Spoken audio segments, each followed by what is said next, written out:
કે વિસાવદરમાં ભાજપને ચૂંટણી હારવાનો ડર લાગ્યો છે।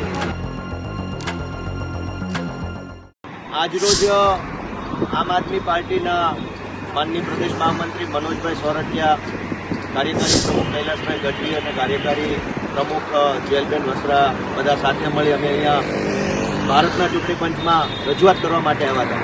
જે રીતે આપણે સૌ જાણીએ છીએ કે વિસાવદરમાં ભાજપને ચૂંટણી હારવાનો ડર લાગ્યો છે, એટલા માટે ચૂંટણી બંધ રખાવી છે।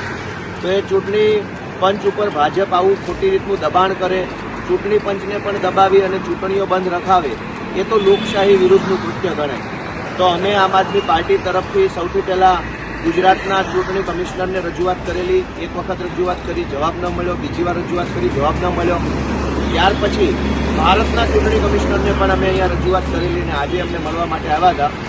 એમણે મળવાનો સમય આપવાના બદલે એમના જે કાંઈ નીચેના સ્ટાફના માણસો હોય એમની સાથે ચર્ચા વિચારણા કરવાનું ટેલિફોનથી જણાવ્યું અને એક ઈમેલથી એક જવાબ આપ્યો। એમણે ભારતના ચૂંટણી પંચે ઈમેલથી એક જવાબ આપ્યો।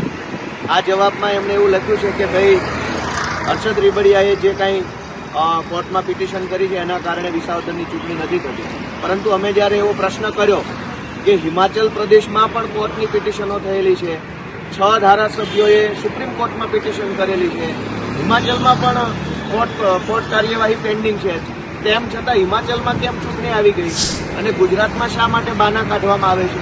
તો આ વાતનો ચૂંટણી કમિશન પાસે, ચૂંટણી આટલા મોટા ભારતના ચૂંટણી પંચ પાસે કોઈ જવાબ નથી કે હિમાચલની અંદર 6 ધારાસભ્યો ડિસમિસ થાય, એની પિટિશન સુપ્રીમ કોર્ટમાં હોવા છતાંય ચૂંટણી આવી।